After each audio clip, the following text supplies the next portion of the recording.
Vamos lá, chegando agora para mais uma conversa e é conversa boa.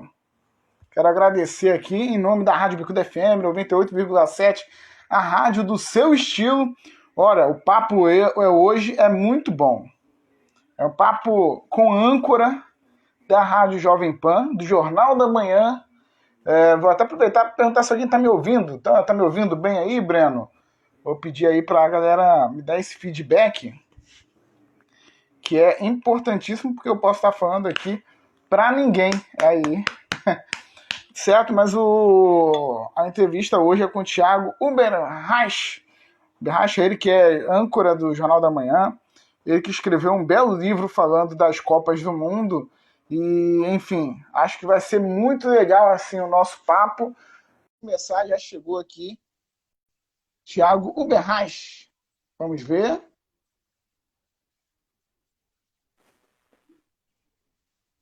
Show de bola! Boa noite, Thiago! Tudo bem, Cara, Nilson? Como é que vai? cara, eu tô muito bem e feliz, cara. Muito feliz mesmo por você ter aceitado o convite para conversar um pouco aqui com a gente aqui, cara. Fico feliz mesmo, porque sou ouvinte da Rádio Jovem Pan e ouvinte do Jornal da Manhã. É um jornal que eu adoro, né?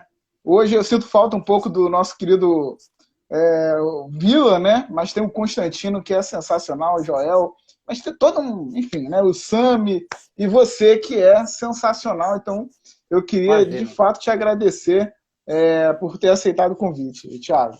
Ô, Nilson, eu que agradeço a oportunidade de estar aqui com você, e o que mais me chama a atenção é que você é do Rio, né? Infelizmente, aí são problemas de tentar negociações. Faz muito tempo que a Jovem Pan não tem uma rádio afiliada aí no Rio de Janeiro. Mas o legal é que você conhece o nosso trabalho porque você nos acompanha, claro, pela internet. Então, a gente vive um momento novo nas comunicações, uma revolução sem precedentes, e a internet faz com que você, do estado do Rio, conheça muito o nosso trabalho. Claro que hoje a Jovem Pan é uma rádio nacional e a internet projeta a Jovem Pan. Então, eu agradeço demais você pelo convite e fico muito feliz. E só uma curiosidade, você fala de que ponto do Rio? Duque de Caxias. Duque Duque de de Caxias. Caxias. Duque de A, Caxias. a Legal. rádio, ela é de Vaz Lobo, divisa com Madureira, praticamente Madureira, né? Uhum, uhum. Mas eu moro em Duque de Caxias Duque e de Caxias. eu tenho uma relação muito antiga com a Jovem Pan, né? Já estou aqui com meus cabelinhos brancos, né? E a Jovem Pan tinha, né, a filiada aqui, né, no Rio de Janeiro. Então eu escutava muito a programação, é, que era pouca do Rio e era mais de vocês em São Paulo. Então, o Jornal da Manhã sempre foi um jornal que eu sempre ouvi, né, ser sempre cedo, um jornal, né, diferente, enfim. E agora ficou mais diferente ainda porque virou TV, né? É É verdade. interessante essa transformação. A gente vai chegar lá, ô Tiagão, Claro. mas Não, e só uma eu. coisa, a Jovem Pan tem aí o nosso correspondente no Rio, que é o Rodrigo Viga, que aliás Isso. vale uma entrevista também. Ele, para mim, olha, eu conheço o Viga há muitos anos. Ele é um dos repórteres mais completos do rádio, sem dúvida nenhuma. Ele faz tudo e ele sabe tudo de cabeça. É uma coisa impressionante. O improviso, nota 10. Então, é até uma sugestão para bater um papo Show. com o Viga, que é aí do Rio de Janeiro. Pô, o negócio é. Porque assim, o que acontece? Eu convido, sabe, Tiagão? Eu convido. Mas o problema todo é que é a agenda, né? Do pessoal, às vezes não bate, enfim. Mas É normal. vou sim convidar e assim vai indo. A gente vai. A gente chega lá, né? É isso aí. Se você precisar de alguma ajuda, eu falo com ele. Pô, se você puder ajudar, então vai ser Ajudo sensacional sim, mesmo. claro. Claro. Então, cara, Tiagão, eu sempre pergunto para a galera do jornalismo, né? Porque aqui eu falo um pouco da carreira, a gente fala um pouco dos projetos atuais e a gente troca uma ideia sobre esse caminho atual que o rádio vem tomando, né? A gente troca essa experiência, né? E o rádio de São Paulo sempre é muito forte, por isso que eu dou muita preferência para o pessoal aqui do Rio de Janeiro conhecer um pouco o mercado de São Paulo, porque é um mercado que sempre anda à frente, tá? Então, assim, a gente vai trocar essa ideia, falar um pouco de carreira, mas vamos andar um pouco por tudo isso nessa uma hora Claro, de vamos lá. falar de Copa do Mundo, que é muito bom. Vamos Então, lá. Diego, como é que você foi pro caminho do jornalismo, cara? Como é que foi isso? Poxa, me interesso. Como é que surgiu essa vontade? Olha, é interessante isso porque o que me levou muito para o jornalismo foi o esporte, né?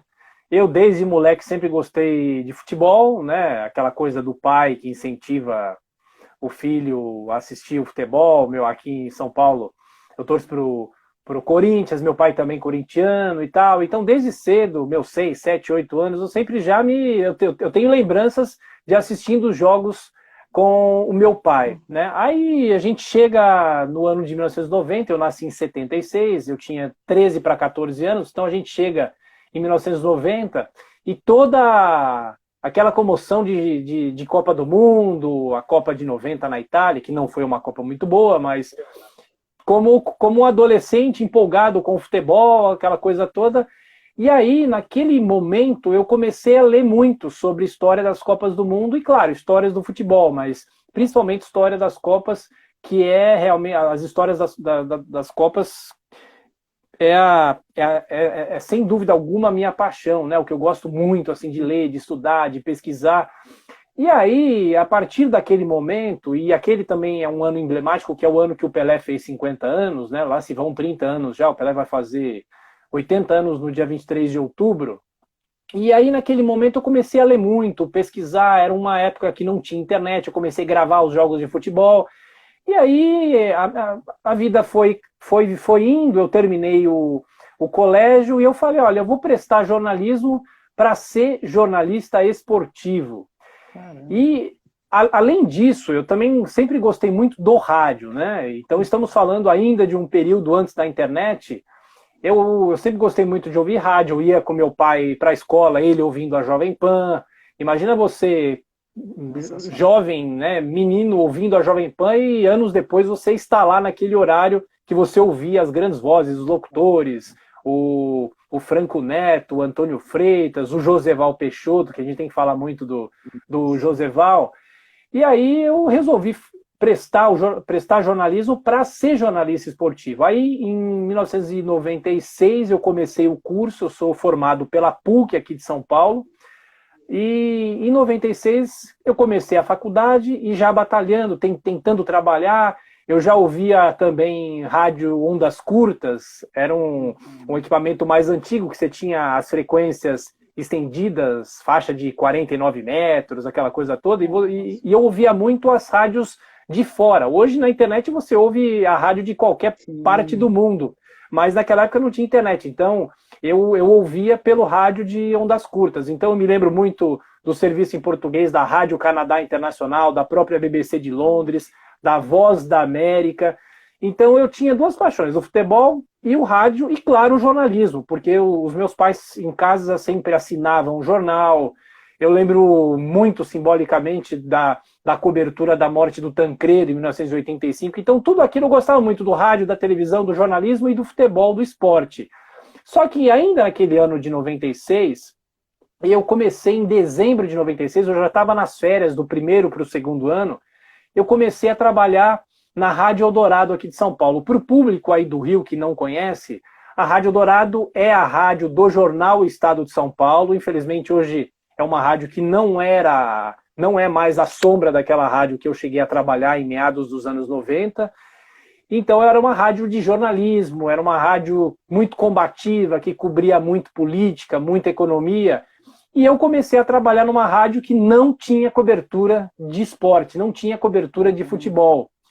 Então eu comecei também a ter contato com outros temas no jornalismo, muito a política, muito a economia.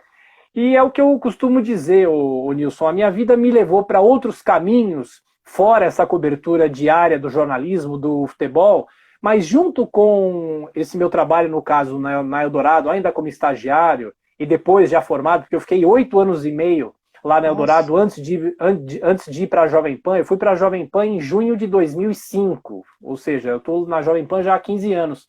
Só que na própria Eldorado, eles me davam chance, me davam espaço para eu fazer umas séries especiais, umas matérias especiais sobre história do futebol, história das Copas do Mundo. E quando eu fui para a Jovem Pan em 2005, eu fui para ser repórter geral da Jovem Pan. Eu já tinha experiência em estúdio pela Eldorado, que era uma rádio muito menor, uma rádio com menos funcionários do que a Jovem Pan. E aí eu fui para a Jovem Pan justamente para ser repórter geral. Para você ter uma ideia, eu fiquei até começar no Jornal da Manhã, eu fui para o Jornal da Manhã em 2016, em janeiro, fevereiro de 2016. E até lá eu fiquei 11 anos cobrindo o governo do estado de São Paulo, indo todos os dias praticamente para o Palácio dos Bandeirantes, que é a sede do governo de São Paulo. Então, assim, hoje, eu não tenho dúvida, eu não me arrependo por essas escolhas que eu fiz. Hoje eu tenho consciência que eu estou à frente do jornal de maior audiência do rádio e agora da imagem, do YouTube, das plataformas. Nós temos aí o Panflix que está surgindo, que é uma plataforma que agrega todo o conteúdo da Jovem Pan. Só que junto com isso, eu não deixei de lado a minha paixão pelo futebol, a minha paixão pela pesquisa do futebol. E aí você chegou a citar o livro em 2018, eu lancei um livro que conta a história das Copas do Mundo, e agora tem um livro que, se não fosse a pandemia, já teria sido lançado, que é um livro específico sobre a Copa de 70. Infelizmente, a pandemia fez com que tudo atrasasse, mas eu espero que agora, em agosto, a gente já comece as vendas. O título do livro é 1970, O Brasil é Tri, e é um livro específico sobre a Copa de 70. Então eu fiz esse panorama da minha carreira. O que você quiser perguntar, eu fico aqui à sua disposição. Estou devendo falar do podcast, que é muito bom, né? Que você te deu essa oportunidade, muito legal. Hoje de manhã, por acaso, estava ouvindo a sua conversa com o meu xará, né? Assim, o Nilson César. Exato. E muito bacana, cara, ele falando do Jesus, e muito bacana mesmo. E Thiago, mas eu quero aprofundar um pouco mais, falando desse início, né? Começando numa rádio tão tradicional como a Eldorado, jornalismo pesado, cobrindo política, em um tempo que a gente ainda não tinha essa polêmica toda, né, cara? Essa coisa cultural dentro da política. Como é que tem sido para você olhar, né, para o seu início lá, né, onde a política era tratada de uma forma mais cordial, para essa coisa que se tornou agora tão agressiva de baixo escalão? Essa pergunta é muito boa, viu, Nilson? Porque eu comecei lá na Eldorado em 1996. Nós estávamos no governo Fernando Henrique, né? Então havia era aquele momento em que a moeda acabava de virar, a gente começava a conhecer a estabilidade da moeda.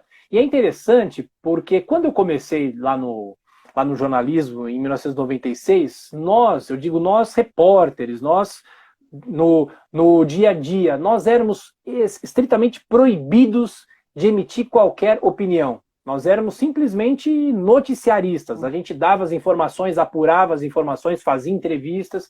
Só que, assim, não era o que nós vivemos hoje. Então, lá na época, a Eldorado tinha alguns articulistas, alguns comentaristas, mas não era o que nós estamos vivendo hoje, né? Eu acho que hoje, e aí eu já começo a falar sobre a Jovem Pan. A Jovem Pan também, quando eu entrei em 2005, tinha alguns articulistas, não era essa opinião tão forte, tão pesada em relação à política. Eu acho que isso vem por causa de dois momentos. Primeiro, em 2013, com as manifestações, o do dono da rádio, que é o Tutinha, Antônio Augusto Amaral de Carvalho Filho, que é o filho do seu Tuta, Antônio Augusto Amaral de Carvalho, que é praticamente quem, lá em 1966, transformou a Jovem Pan no que ela é hoje. E para falar também, o seu Tuta, que é o Antônio Augusto Amaral de Carvalho, ele é filho do Marechal da Vitória, o Paulo Machado de Carvalho. Então é uma família que já vem toda da comunicação. Então o Tutinha, que tem uma visão importante desse momento que o rádio passa, dessa convergência das mídias, em 2013 ele teve um estado, ele falou assim, poxa vida, nós precisamos traduzir para os nossos ouvintes o que o Brasil está vivendo com os protestos de 2013, né?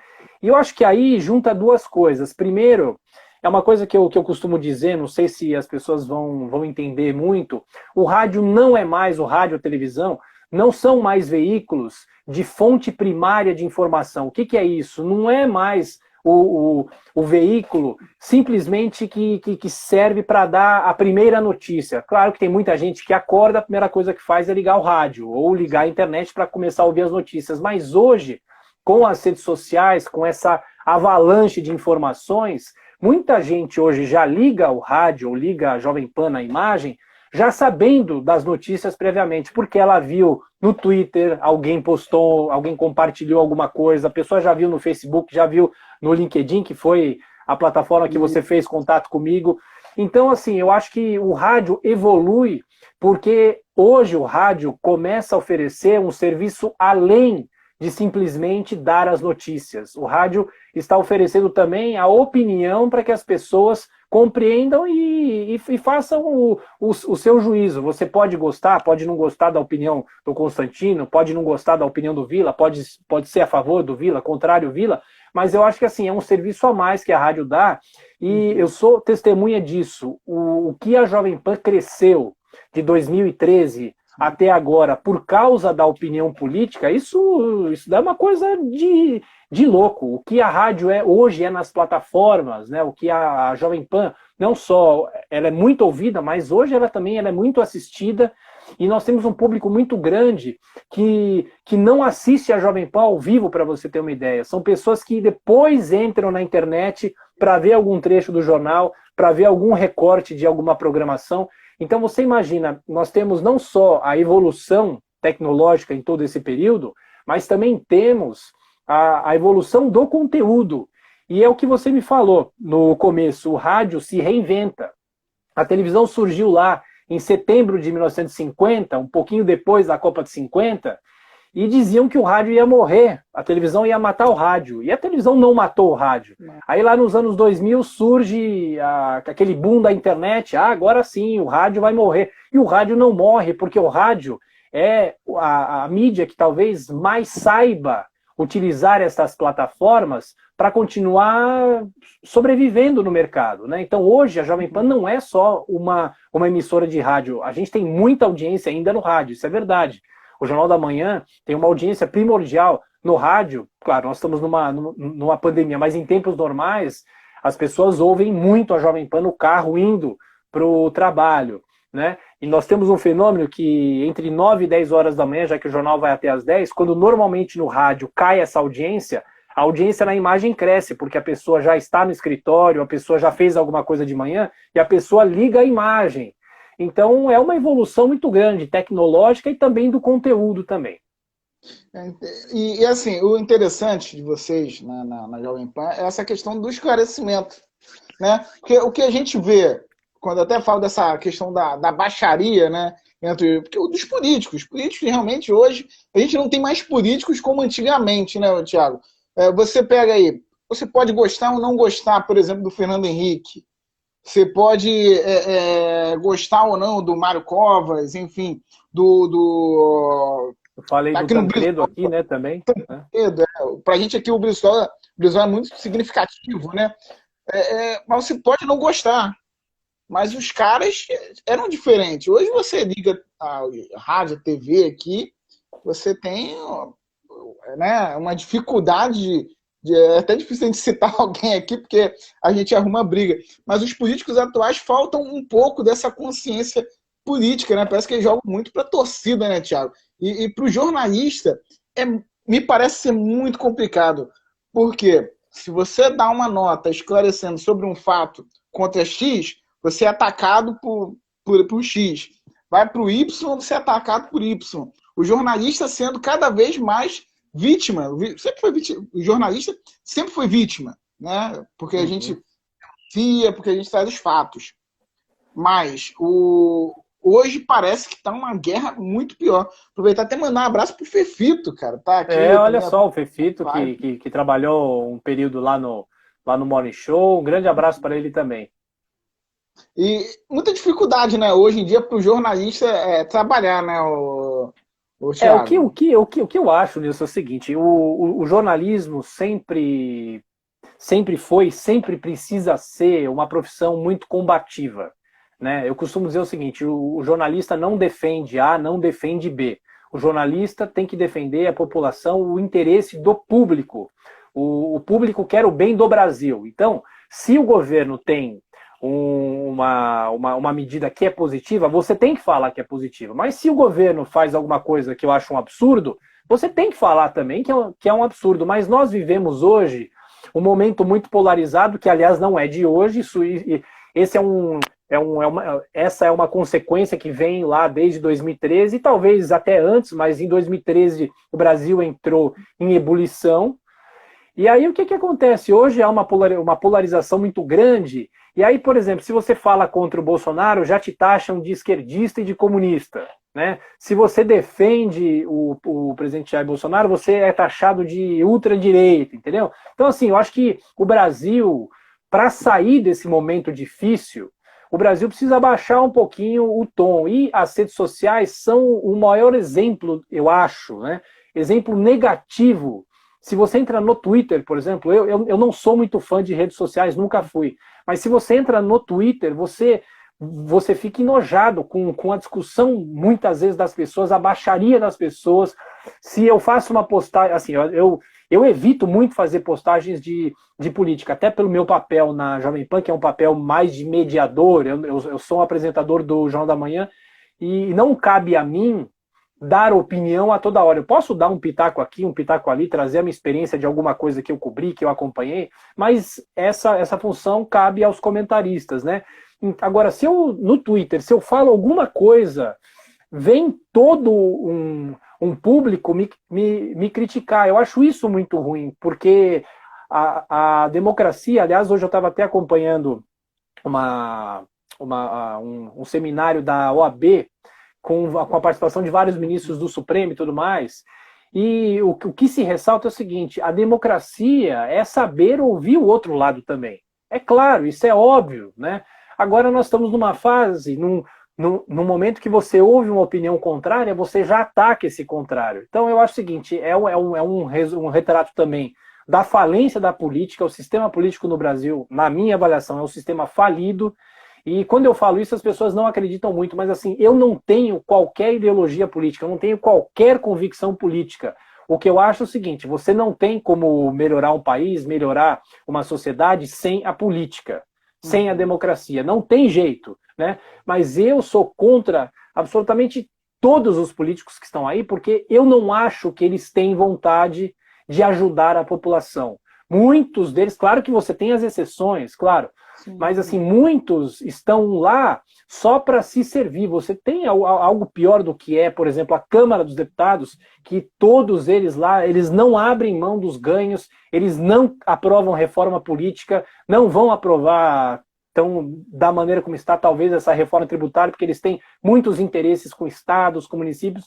Então, assim, infelizmente, você não tem uma democracia típica, que as pessoas estão lá para servir a população, para servir as pessoas. O serviço que o brasileiro tem é um serviço péssimo. Você vê aí no Rio de Janeiro, me estarrece o que acontece aí no Rio, né? A forma como se assaltou os cofres públicos aí do Rio de Janeiro. Então, isso porque aqui em São Paulo não é diferente. Eu acho que a situação do Rio é pior. Eu estou vendo de longe porque eu não moro no Rio, né? Você é morador e nascido aí, você sabe muito bem. Mas, infelizmente, acho que o Brasil precisa baixar um pouco essa temperatura e fazer discussões um pouco mais saudáveis. A gente precisa a população precisa se unir para poder mudar esse panorama, né, Tiago? Porque a gente não pode entrar no jogo de quem está no poder, porque os caras estão aí há anos, né? E, enfim, mudar, eles acho que não pretendem mudar tão cedo. Agora, vamos voltar um pouco mais à carreira, aproveitar e mandar um abraço para o meu primo aqui, o Miguel, que está acompanhando, o Daniel Barros. Ah, o Miguel. De honra aqui da Rádio Bicuda FM. O Baran também, que a gente vai conversar com ele na quinta, né? Que está na Band hoje, o Esporte Interativo, cara de muito papo bom, muito legal, o pessoal que está nos acompanhando. E eu queria perguntar para você como é que foi essa transformação de sair daquela questão, né, de rádio e de fato virar TV, né? Essa virada do jornal, que agora é TV, não tem jeito, né, Thiago? Agora é TV, né? Apesar de estar claro, olha, eu me sinto muito privilegiado porque como eu falei para você, eu entrei na Jovem Pan em 2005, né? E o comando da Jovem Pan ainda era do seu Tuta, Antônio Augusto Amaral de Carvalho. Aliás, quem tiver curiosidade de conhecer um pouco mais a vida dele, tem um livro que acho que você encontra em sebos, encontra, eu acho que ainda em livrarias virtuais, que é o Ninguém Faz Sucesso Sozinho, que é a história do seu Tuta, a história da Jovem Pan.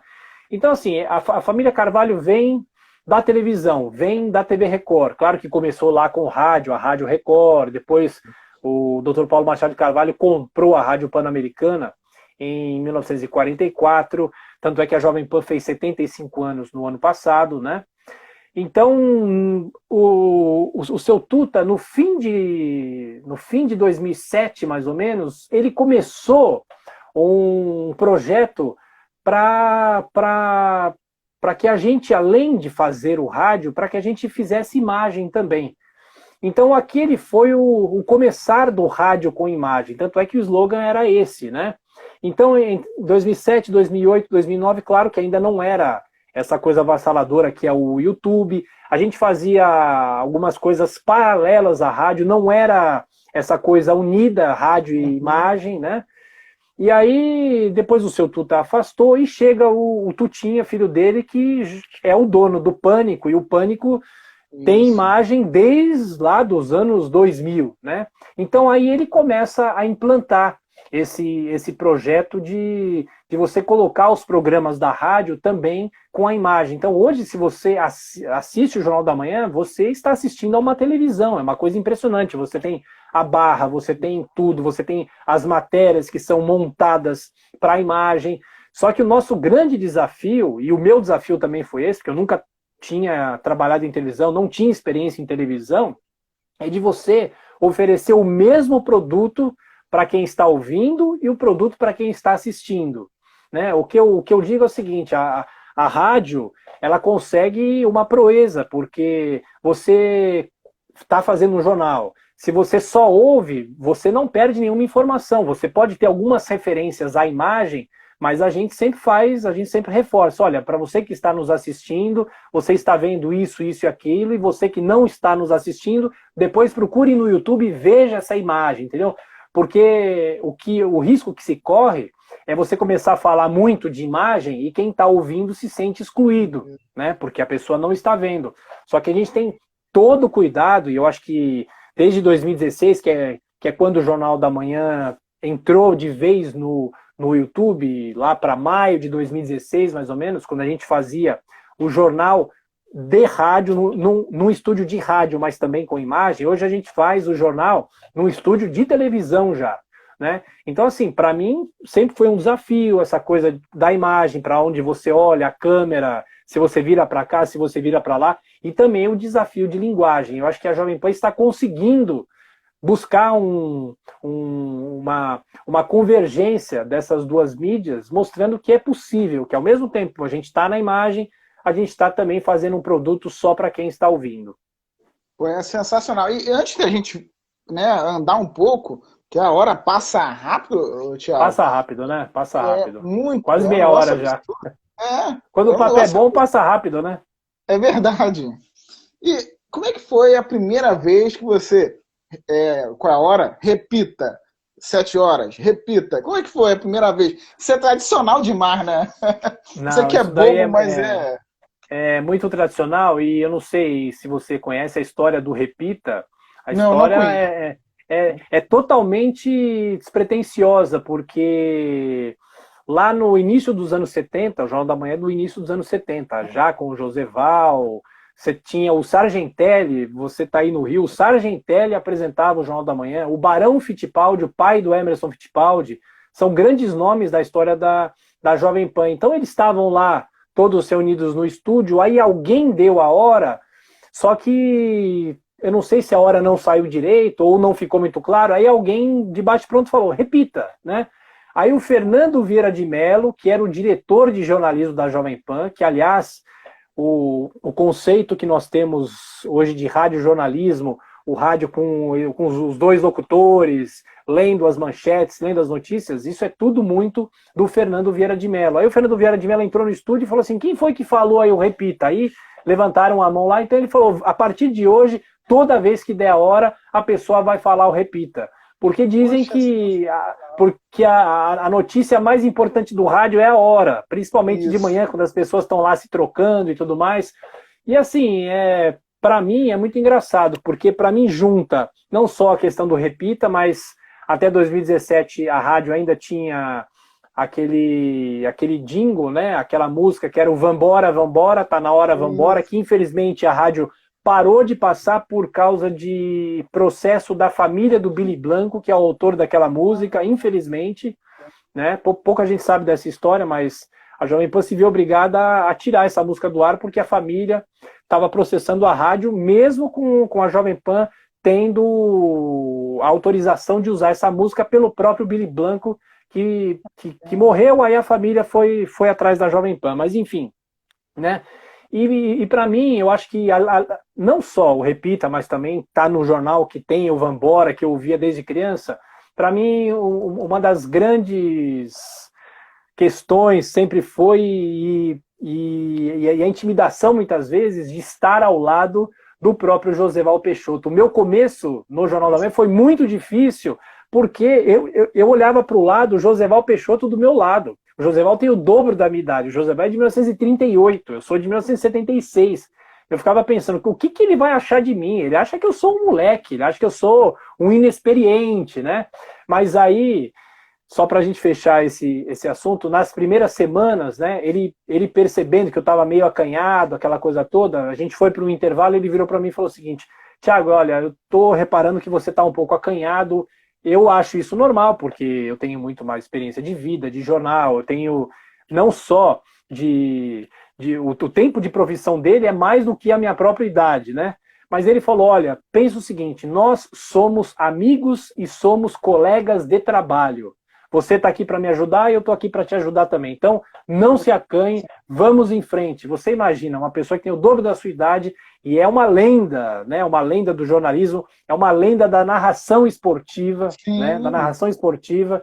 Infelizmente, o Joseval parou muito cedo de narrar por opção, porque ele queria advogar, ele queria seguir o caminho do direito, mas eu acho que assim, as pessoas que não conhecem muito, porque ele é aqui de São Paulo, as pessoas que não conhecem muito a história do Joseval como narrador esportivo, procurem na internet, tem muita narração legal dele. Para mim, as narrações históricas dele são a do 10º gol do Pelé, aí no Maracanã, 19 de novembro de 69, e as narrações que ele fez na Copa de 70, principalmente o 4º gol do Brasil na final da Copa de 70, o gol do Carlos Alberto. São as duas narrações inesquecíveis do Joseval. Então você imagina, está num jornal ao lado de Joseval Peixoto, que infelizmente deixou a Jovem Pan porque precisava cuidar da vida, da família, enfim, né? Mas eu tenho uma gratidão eterna a ele. Poxa, sensacional, Thiago. E agora, andando um pouco, saindo um pouco do Jornal da Manhã, vamos falar de Copa do Mundo, né? Vamos, opa! Tem meia hora para falar, olha só. Meia hora, é verdade. Você é um apaixonado por Copa do Mundo, né?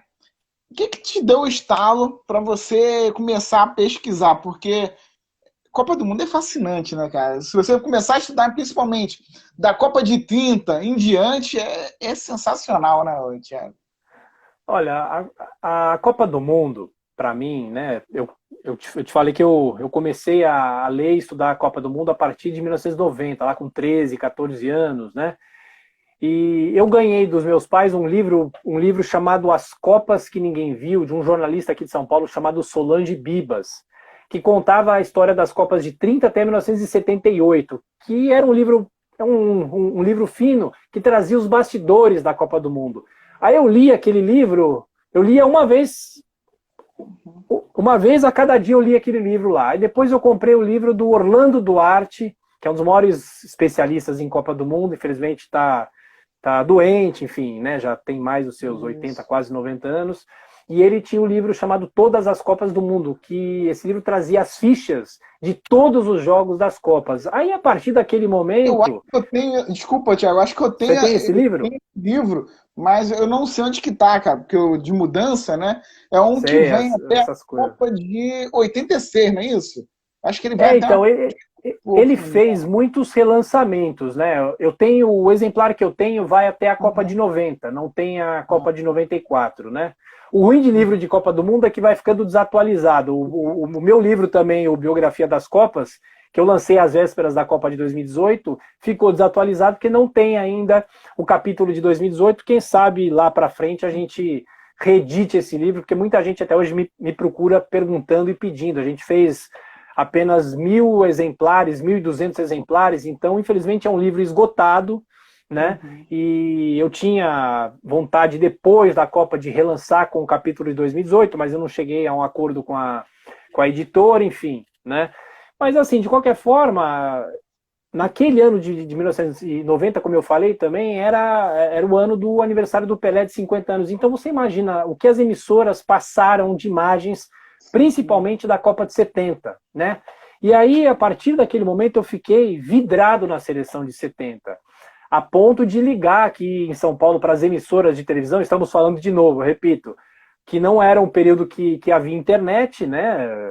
Aí eu ligava para as emissoras de TV pedindo, me arruma uma cópia dos Jogos do Brasil em 1970, até que eu consegui os 6 Jogos do Brasil. Depois a tecnologia vai evoluindo, a gente começa a conhecer outros colecionadores, chegou a TV a cabo, assim como o Sport TV recentemente passou os jogos da Copa de 70, a Copa de 82, Copa de 2002, de novo, para quem não se lembrava do título do Brasil. Lá atrás também as emissoras já passavam, né, os tapes, as reprises, né? E aí aquilo vai facilitando que você vai tendo acesso a esse material. Hoje é muito fácil. Hoje no YouTube você encontra muita coisa, né? E esse fanatismo vem daí, mas eu digo assim, o meu fanatismo pela Copa do Mundo é até uma coisa doentia, porque são muitos anos já lendo, pesquisando, e assim, é uma obsessão. A gente estava falando aí, eu falei do Maracanã mais cedo, né? Eu tenho uma obsessão muito grande também pela Copa de 50, inclusive foi o tema do meu trabalho de conclusão de curso da faculdade em 99, foi sobre a Copa de 50. E aí, eu não esqueço nunca, eu fui sozinho num sábado aí para o Rio de Janeiro. Eu fui e voltei no mesmo dia. Eu fui recebido com muita honra. Isso daí tá na minha memória e nas minhas gravações aqui. Eu fui recebido pelo Zizinho em Niterói.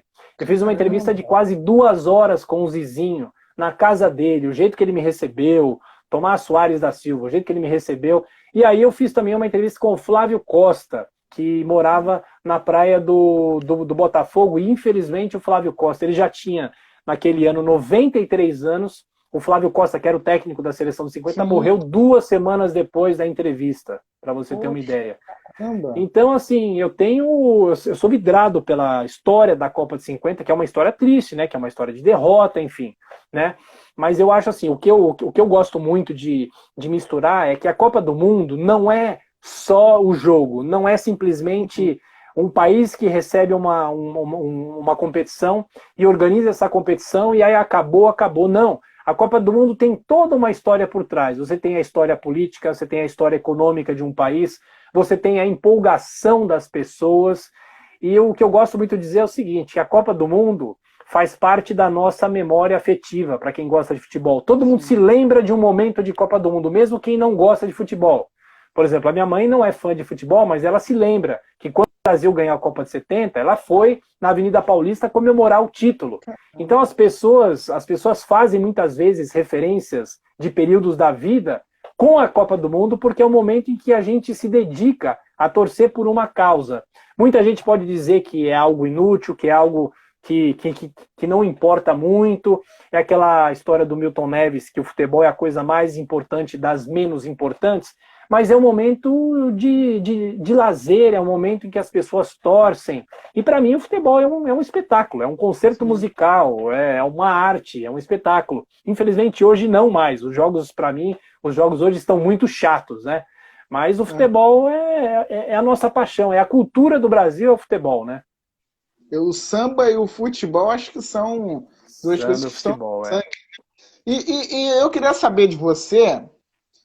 se você, como você falou da fascinação da Copa do Mundo, no meu pequeno estudo, claro que eu não sou um vidrado por Copa do Mundo como você, mas uma coisa que me fascinava e que eu achei interessante, comecei a pesquisar, foi a Copa de 38, que pouca gente sabe que o Brasil tinha uma boa seleção, né, Thiago? Tinha o Zizinho na mesma época, tinha Leônidas da Silva, que eram jogadores importantíssimos e que é, muita gente falava que o Zizinho e o Leônidas eram melhor ou igual a Pelé, né? Infelizmente não tem dados para mostrar ele jogando, né? Mas era uma seleção que foi terceira colocada, mas que também jogou um ótimo futebol, né, Thiago?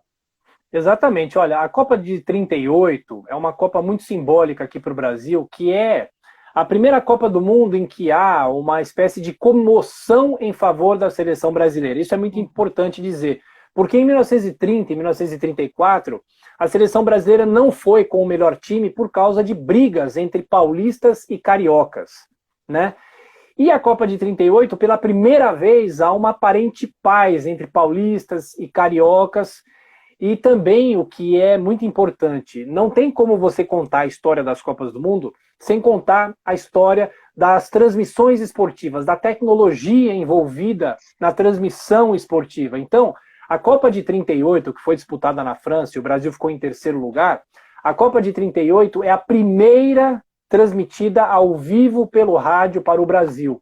Isso é muito importante dizer, porque foi só um narrador esportivo chamado Leonardo Galiano Neto, que foi contratado por várias emissoras para se fazer uma espécie de pool de transmissão. Então, ele usava as linhas de transmissão do exército da França para fazer a transmissão para o Brasil. Infelizmente, porque na época não havia recurso para você gravar a voz. Você até tinha, talvez, a fita de acetato, mas, assim, infelizmente, não existem registros dessas narrações. Nós temos já os registros da Copa de 50 aqui no Brasil, mas o áudio da Copa de 38 nós não temos. E até no meu livro, o Biografia das Copas, e eu gosto muito de fazer pesquisas nos jornais da época, nas revistas da época, pela primeira vez você vê relatos de pessoas que ou morreram ou passaram mal por causa de gols que a seleção brasileira tomou. O Brasil, em 38, estreia contra a Polônia, o Brasil vence por 6-5, depois faz 2 jogos contra a Tchecoslováquia. O primeiro jogo, o Brasil empata por 1-1, e aí há um jogo de desempate que o Brasil ganha por 2-1. E aí o Brasil vai para a semifinal disputar em Marsella esse jogo contra a Itália. E o Brasil perde por 2-1. E tem já registros, inclusive no Jornal Carioca, aí, o Globo, de pessoas que tiveram um ataque cardíaco por causa da derrota do Brasil. Veja só, a pessoa ouvindo pelo rádio, isso aconteceu muito em 1950, com a derrota para o Uruguai. Mas em 38 nós já temos registros desse fanatismo pela seleção brasileira. E mais, eu vou além. Em 1938, nós já vivíamos a ditadura do Estado Novo do Getúlio Vargas. E pela primeira vez, um governo se preocupou com a questão do esporte e se preocupou com a Copa do Mundo, né? Inclusive, a filha do Getúlio, que é a Alzira Vargas, ela vira mais ou menos um mascote da seleção brasileira. Tem fotos dela com os jogadores do Brasil. Então, pela primeira vez, o poder se preocupa com o futebol, porque a gente sabe que uma conquista esportiva é uma coisa importante também para um regime, para um governo. E foi assim, a Itália em 34 e 38 foi bicampeã, e o Duce, o Benito Mussolini, usou demais essas duas conquistas para promover o regime fascista dele. O Hitler tentou isso em 38, mas não conseguiu. O Hitler, inclusive, anexou a Áustria e obrigou os jogadores da Áustria a atuarem na Copa de 38 com a camisa da Alemanha. Só que a Alemanha empatou no jogo de estreia contra a Suíça, 1-1, e depois perdeu no jogo de desempate para a Suíça por 4-2, o que irritou o Hitler. O Hitler recebia telegramas no meio do jogo dizendo que a Alemanha estava ganhando, mas no fim das contas a Alemanha acabou perdendo. E você vê, ele já tinha as pretensões do regime nazista de conquistar também uma Copa do Mundo. Então, o futebol é sempre isso, misturado com a política, misturado com as comunicações também. Pô, sensacional se contar essa história do Hitler. O Hitler totalmente frustrado, porque também teve que engolir os americanos nas Olimpíadas, né, Thiago? Isso, exatamente, né? E, Thiago, você acredita, dá pra gente pular um pouco, que se não tivesse a guerra a guerra mundial, o Brasil poderia ter ganhado um título nesse período aí de 42, né, a 50 pelos times que tinham? Olha, é interessante, existe aí um livro de um colega jornalista aí do Rio de Janeiro, que é o Roberto Sander, que ele tem um livro muito legal, que ele fala sobre os anos sem Copa, né? Assim, é difícil, a gente não tem como saber, né, o que seria, né, nesse momento das Copas de 42 e 46, como é que as seleções se sairiam, né? Mas eu tenho alguns palpites. Eu acho que assim, o Brasil, você fala do Leônidas, né? O Leônidas foi o artilheiro da Copa de 38, né?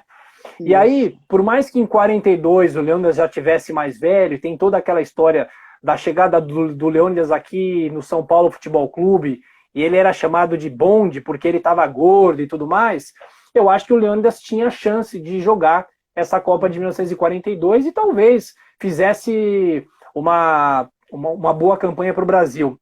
Agora, nos anos 40, a gente tem que lembrar que nós tínhamos aqui na América do Sul um grande time que era o River Plate, né, que era a máquina do River Plate. Então a Argentina também era uma candidata ao título. Agora, as seleções europeias, eu acho que nos anos 40, a gente tem um acidente trágico que em 1949 tem a morte de todos os jogadores do Torino.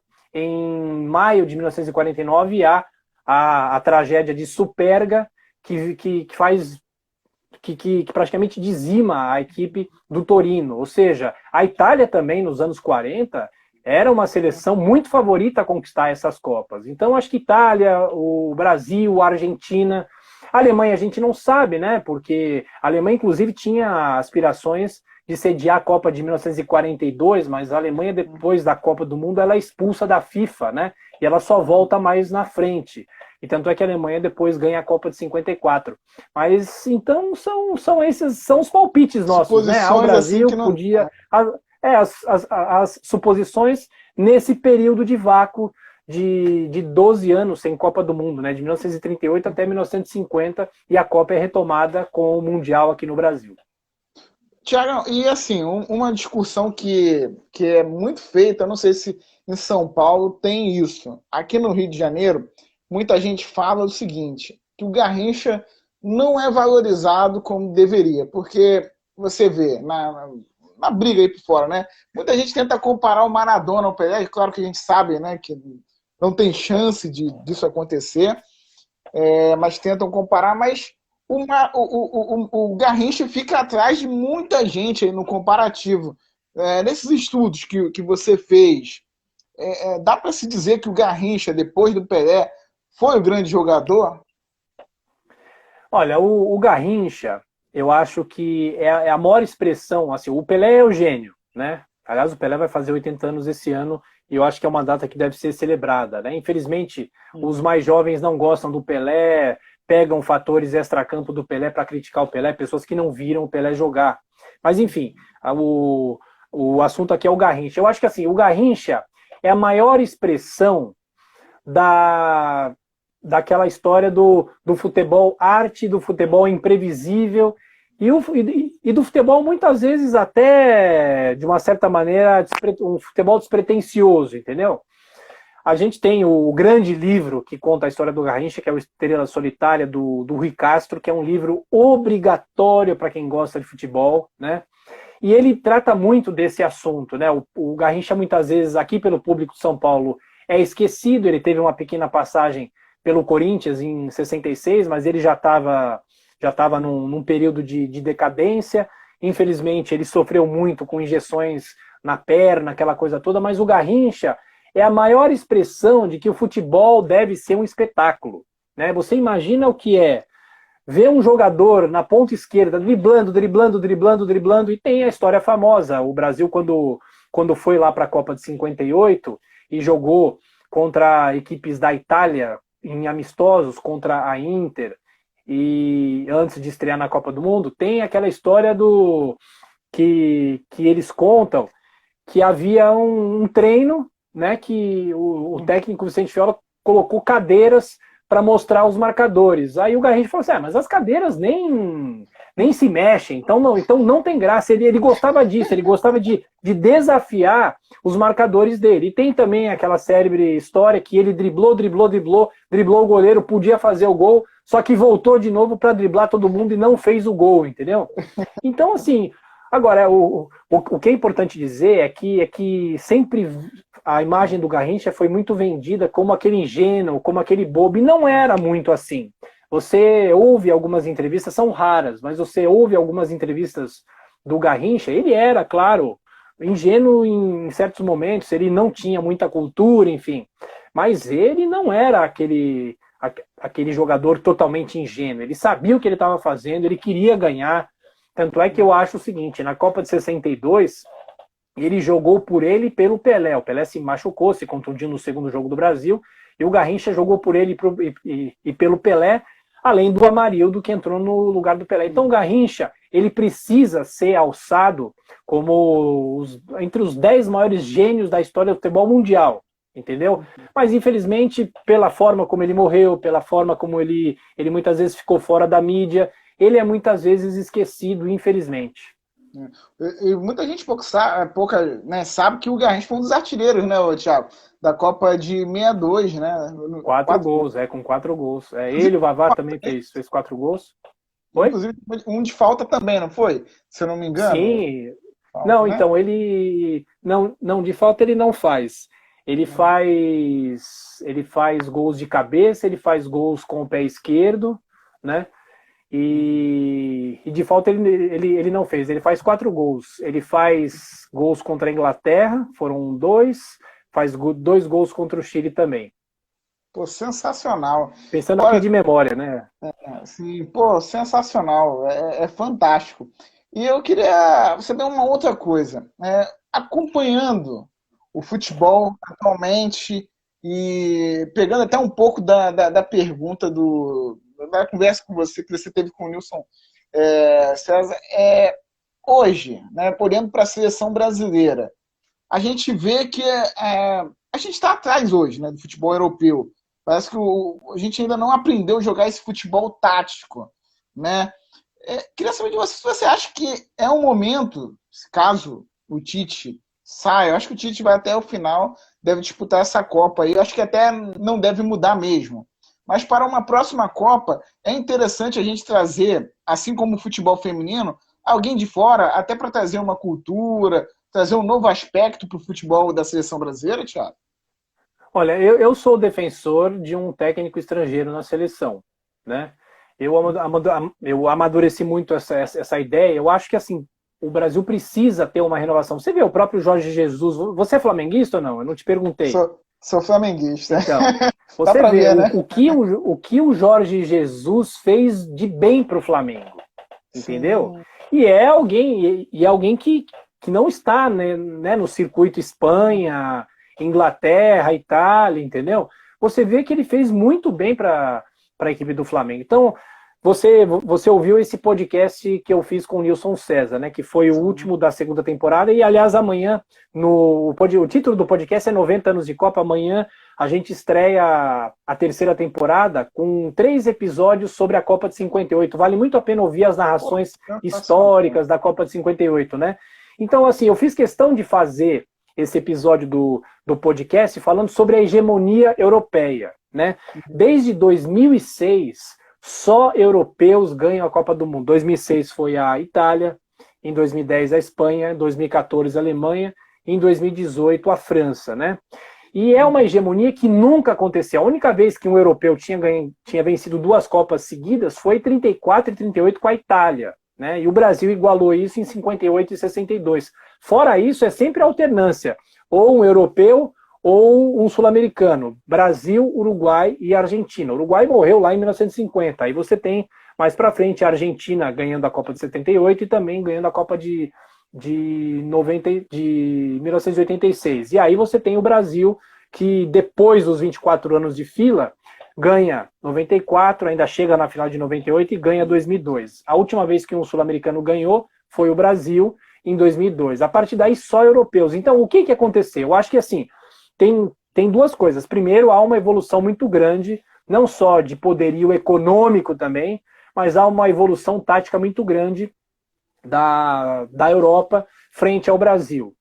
E é o que eu sempre digo, eu não sou muito fã de discutir tática de futebol, eu até acho que eu não entendo tanto assim, mas mas eu acho que taticamente você pega a Espanha de 2010, né? É um time, apesar da estreia com derrota para a Suíça, a Espanha de 2010 é um time bem montado pelo Vicente Del Bosque, né? Você tem o próprio Guardiola, que faz uma revolução. Você tem ainda um pouco mais atrás o Cruyff, que ajuda a fazer uma revolução no próprio Barcelona, né? Mas, de qualquer forma, é o seguinte, ao mesmo tempo que a Europa evolui, o Brasil não revela mais jogadores como revelava. É inacreditável. A gente teve Romário, teve o Ronaldo, o Ronaldinho Gaúcho, o Adriano, naquela Copa de 2006, que o Brasil deveria ter ganho aquela Copa por causa daqueles craques, né? Mas, assim, o Brasil não revela mais jogadores. Há 2 Copas que o Brasil fica na mão do Neymar. É muito pouco. É muito pouco. Eu espero que nessa Copa de 2022 o Brasil venha um pouco melhor. E é o que eu sempre falo. Se o Brasil não ganhar a Copa de 2022, a fila 70-94 vai ser igualada. O Brasil vai ficar 5 Copas sem vencer, que para o país considerado país do futebol, que tem o futebol com tanta importância, né? Agora, o que eu acho também, voltando lá na história política que a gente está falando, eu acho que desde talvez dessa explosão política que o Brasil vive, aí culminou também com a Copa do Mundo aqui no Brasil, a derrota vexatória para a Alemanha, a história do 7-1. Eu acho que que não cabe esquecer, né? Que eu acho que também o vexame foi horrível. Não, foi. Para mim é o pior dia meu como torcedor, foi aquele dia 8 de julho de 2014. Então, assim, o que eu acho é que há um desinteresse muito grande do brasileiro pela seleção, eu acho. Claro que quando chega a Copa do Mundo há uma empolgação maior, em 2018 foi assim, né? As pessoas param para ver o jogo do Brasil, claro, mas eu acho que há um desinteresse não só da própria torcida, mas eu acho que há um desinteresse dos próprios jogadores, que não tem mais a seleção como uma referência. Né? Você vê, aí falando fora do Brasil, você vê o Messi é um craque, é alçado como um craque, e aí a gente pode até começar uma discussão, será que a Copa do Mundo também está perdendo um pouco de espaço e de brilho? Porque o Messi não é campeão do mundo, né? O Messi não ganhou uma Copa do Mundo, mas assim, você tem a audiência enorme da Champions, por exemplo, as pessoas adoram a Champions, veem o duelo europeu, porque são jogos bons, são jogos que não tem nada a ver com o futebol brasileiro aqui, entendeu?